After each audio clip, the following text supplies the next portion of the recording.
Pourtant, le cardinal rêve de se faire pardonner à tout prix. Jeanne flaire l'opportunité.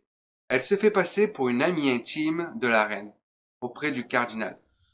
Puis, un peu plus tard, elle lui apporte une lettre signée Marie-Antoinette de France. Le cardinal est fou de joie, lui qui voulait tant se réconcilier avec la reine. Il croit que c'est enfin en bonne voie. Mais ce détail va plus tard trahir les faussaires.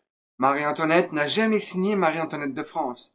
Elle signait uniquement Marie-Antoinette. C'est ce qui permettra de prouver que les lettres étaient fausses. À la première lettre, la reine réclame de l'argent, expliquant que Louis XVI refuse de lui donner, alors qu'elle est si dépensière.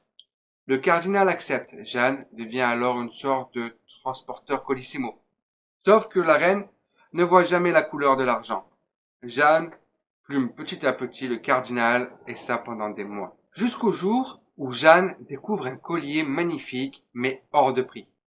Ce bijou compte 650 diamants, pesant plus de 2500 carats. Fabriqué par deux joailliers, réputés à cette époque, Baumeur et Bassange. Et d'ailleurs qui les avaient ruinés.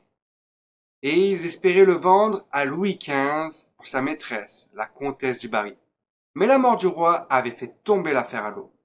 Louis XVI, lui, avait refusé de l'acheter pour ne pas ruiner la France. Il valait 1,6 million de livres, soit des dizaines de millions d'euros aujourd'hui.